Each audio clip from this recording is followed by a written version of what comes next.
Hello, this is Rico Cavella, and this is your Ageless Body Self Care Guide, your operations manual for your body and for your mind. And the title of this session is all about more about stress, how to reduce stress and anxiety. This is such a big issue these days, and we know that stress is a major factor and a precursor to most chronic illnesses because we also know, what manifests in our physical bodies begins in our mental emotional state. So this is such an important topic. So in this session, we're very fortunate to have Dr. Silva Dvorak. She's a holistic health counselor, a social entrepreneur, a New York Times bestselling author of Your Hidden Riches, and she's the Chief Inspiration Officer and Executive Director of the I Am Foundation. So Dr. Silva Dvorak, thanks so much for being here. Thank you so much for having me. It's such a pleasure to be here with you today. Well, thank you so much. So let's get right into it, and we're going to give people some really good tips on what the problems is, why they're Mhm. having so much stress and anxiety, and what they can actually do about it, how they can end that cycle that what you teach. And I encourage all of our viewers to stay tuned to the end. It's only going to be about 20 minutes, but at the end, you're going to get Dr. Silva's three or five really best tips, things that you can do immediately to break that cycle of stress and anxiety. And I think it's going to be something of real value to you. So, my first question to you is, how do you really define stress and anxiety, and talk a little bit about how the mental and physical stress, how it affects our physical and our mental health. Sure. So, stress is really a physiological and psychological response to some sort of a trigger that we experience in our life. So, it's really a normal part of our life. We all experience stress in one form or another. The key to stress and its impact on us is, of course, how we manage stress, how we manage it in our life. And so, if we were to define stress in the different ways that it's, I guess you could say, more scientifically or clinically described, we have something called eustress, EUSTRESS. And eustress is really the kind of stress that is a positive stress. So we can have positive stress in our life, and positive stress would be something like, let's say, you're going on a trip, and you're excited about it. It can create some stress, but it's exciting, right? So that's a positive. So that's called eustress. Then we have acute stress. So acute stress would be kind of like a one-time incident type of situation. So for example, you're driving down the freeway and then you see those flashing lights, behind you. And it's a policeman pulling you over, and all of a sudden your heart is palpitating, you Yeah. start sweating, maybe your mouth gets dry, um, and you get pulled over. But that kind of stress you get over, fairly quickly. It's that kind of moment in time experience. Then we have what's called chronic stress or long-term stress. So that's the kind of stress that we're experiencing over a long period of time that's been around a while.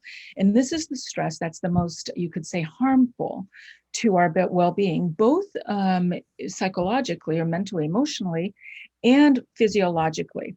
The reason why is oftentimes people don't realize that they're running this kind of stress. And that can be because you're so busy, you're not recognizing it, or you're just so used to it, Hmm. that you don't even realize that you're so stressed, or you're so distracted with something, that you're not realizing it. And that chronic stress is the one that actually wears on us the most and is the greatest health challenge. Then there's anxiety. So the distinction really between the two is that in anxiety is where our mind is constantly worrying. In other words, we're constantly having those tapes running, it's called rumination. And you can have that without the stressor actually being there. And so it's like something's running in the background, and that creates this anxiety, experience. And so that's the distinction, kind of the mind constantly focused on that anxious thing that's happened in the past, usually, or worried about the future. And so anxiety is also where you would get more of like the anxiety attacks, the panic attacks, the PTSD type of experiences, post-traumatic stress disorder. type of physiological responses. Now, with anxiety and stress, you can actually experience the same kind of symptoms.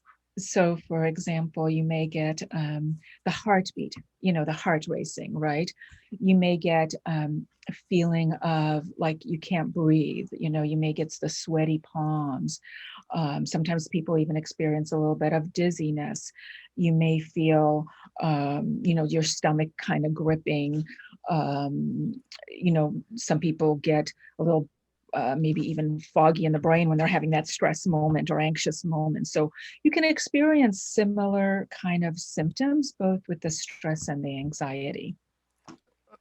So what are the major causes you think in today's society of why we have so much stress, both physical and mental?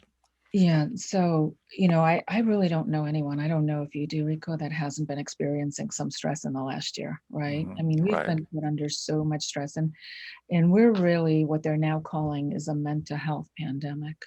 Hmm. And that is because of this intensity of what's been going on in the world, and the impact that it's had on our lives. And so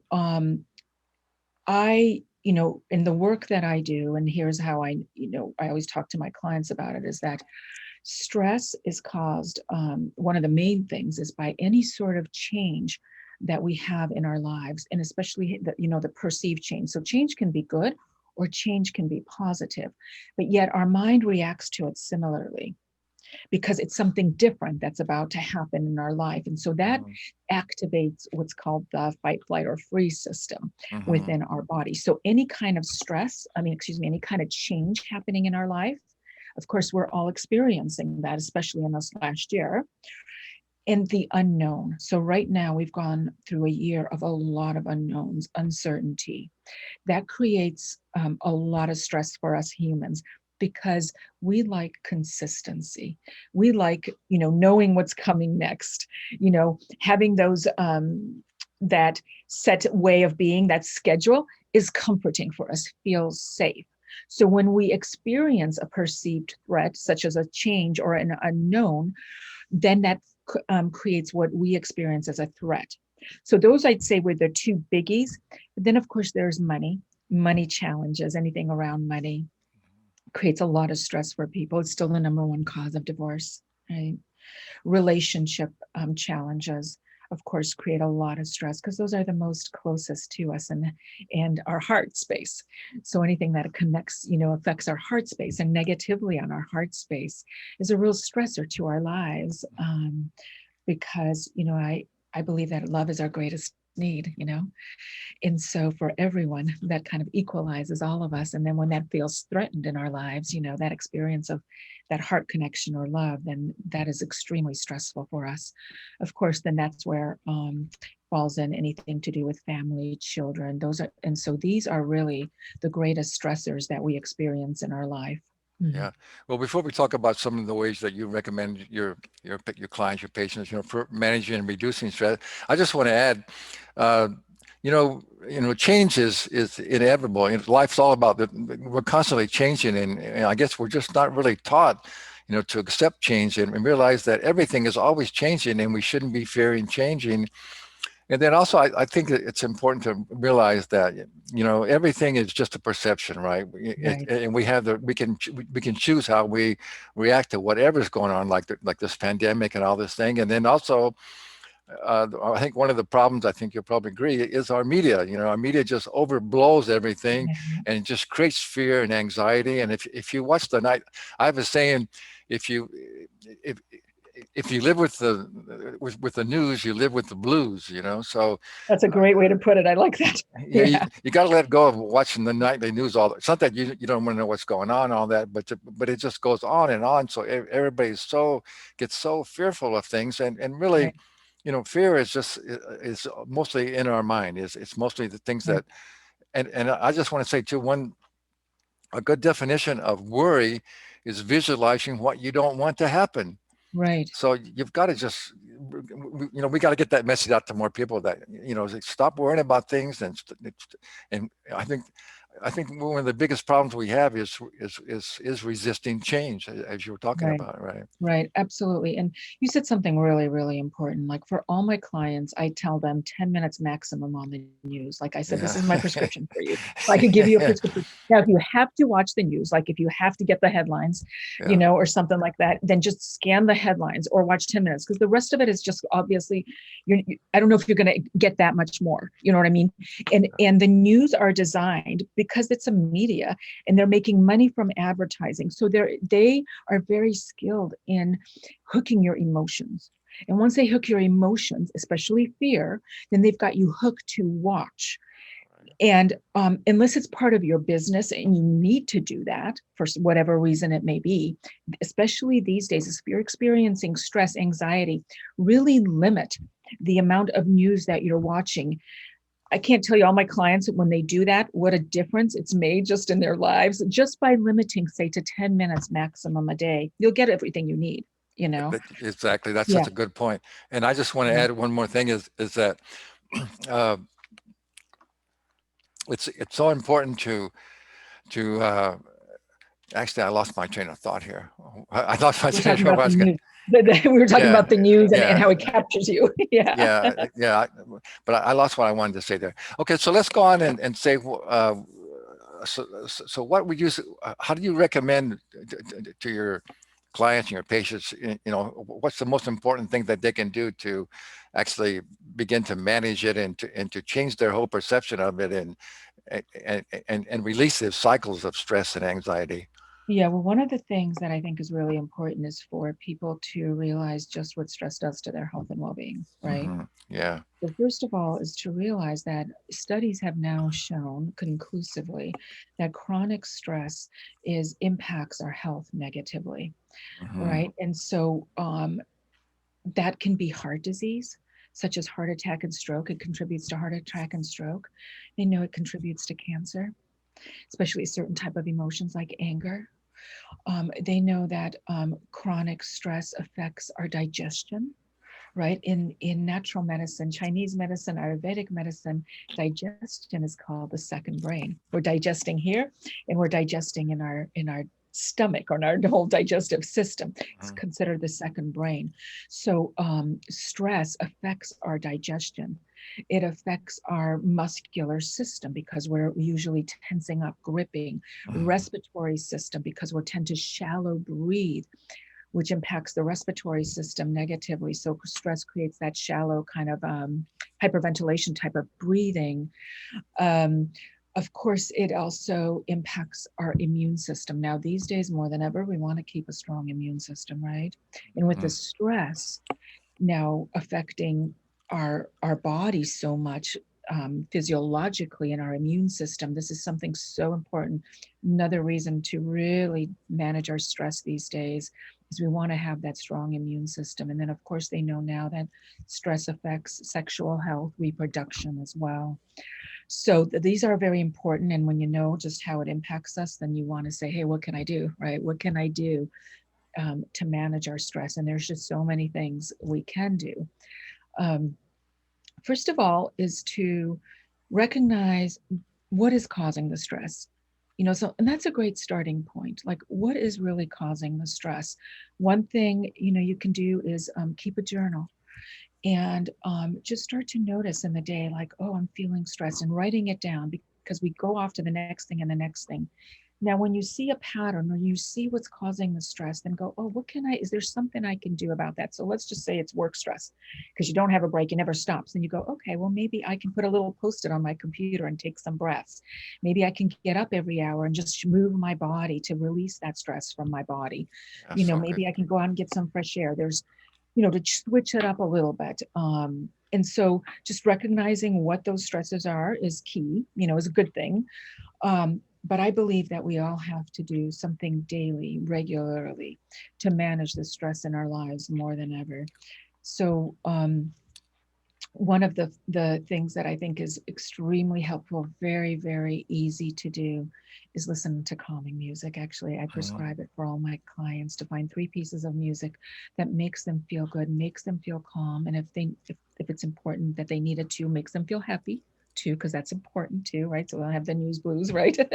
Yeah. Makes them feel happy. And this music has to be some type of music that doesn't remind them have any negative memory association. As a matter of fact, if they go into different genres, it may be even better. Music at 432 megahertz, found calming to the nervous system. It can't be discordant. Rap, hip hop, nothing wrong with them. It's just that they are Yeah. discordant. They're not calming to the nervous system. So something like Mozart, Beethoven, traditional classical, light jazz, Native American flute, chanting from different traditions, Hmm. because music imprints both on the left and right hemispheres of the brain, and therefore it balances the Hmm. hemispheres of the brain, and that is very calming for our nervous system. So that's an easy tool you can incorporate right away. Listen to it first thing in the morning, throughout the day. Behind, you can make a playlist if one likes that. Some of my clients do that. Very helpful.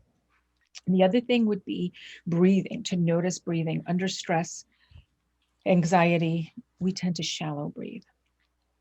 And when we shallow breathe, that loops us in that stress because we start to hyperventilate. We're not getting that breath, that oxygen throughout our body and into our brain. And so simple thing, just as taking a deep breath in through the nose, opening up the heart space, opening up the lungs, and taking a deep, lifting the chin a little bit, breathing in deeply, just doing that throughout the day. For breathing techniques, one that's super easy to remember would be like, it's called box breathing, 4-4-4 breath. You inhale for a count of 4, hold for a count of 4, exhale for a count of 4, hold for a count of 4. That breathing technique's very simple to remember, to how to use that 4-4-4 breath or box breathing.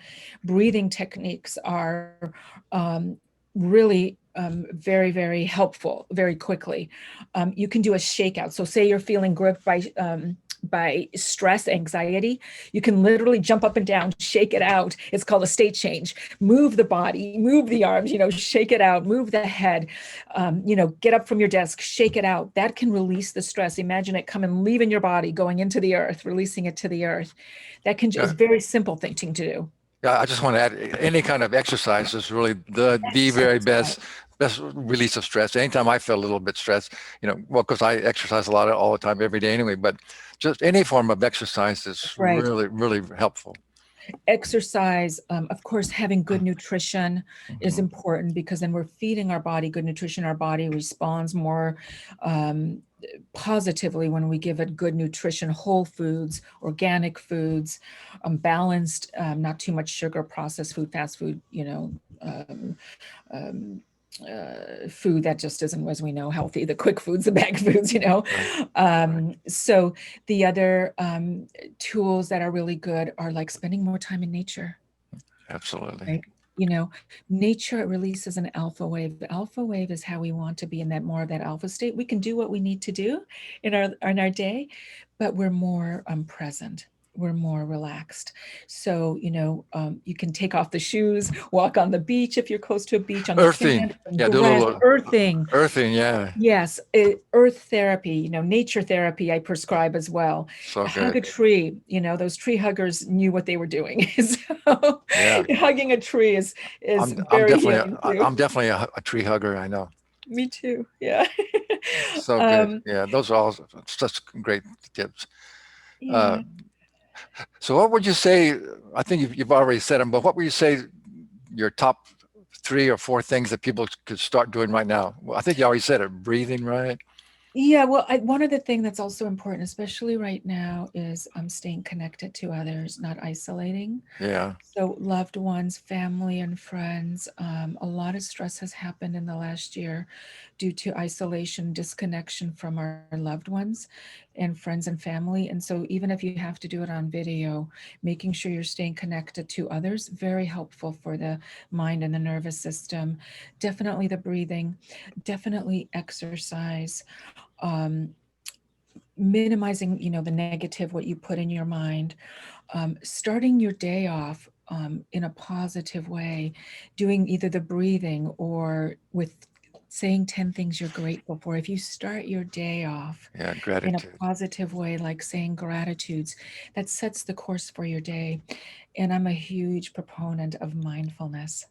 So taking a few minutes, even if it's 5 minutes, and getting very present and still and observe, closing your eyes and observing your breath. Or I teach one almost to every client if they just want to start something, simple and easy, is just close your eyes, do a few breaths to center yourself, and then just repeat like a mantra meditation, like the word peace periodically, just like say peace in your mind quietly, just for like 5 minutes. If you can do more, great, or a couple times a day. Those would be my most important tips, I would say. Yeah. Yes, so good. Absolutely right. So good. So you just got to do that. You just got to commit to taking control of your life and actually doing that. And, uh, Schedule it. I tell everyone, schedule it. You're so can schedule your yeah, appointment, schedule that time for you, even if it's breathing for 30 seconds, put it on your calendar, or that mindfulness practice, 5 minutes, yeah. still put it there so you remember, because that's the key, is remembering. Or like you Yeah. said, put a sticky note on your computer or your laptop or Yes, something like that as exactly. well. And I Yep. want to add, what I wanted to say before was, you know, there's so much more good in the world than there is bad, and good things going on. And just a really a testimony to me was just doing this summit. All these experts like yourself that I've interviewed, it's just been such amazing, finding all the people like yourself that are just Mhm. are really light workers and are just doing such great things and such positive things and moving people forward. And there's so much more of that than all the darkness that, again, if you just watch the nightly news. So I want people to know that, that we are moving forward, we are improving. Eventually we'll create a much more peaceful and prosperous world for everybody, and a healthy world. And that's the whole idea of the summit.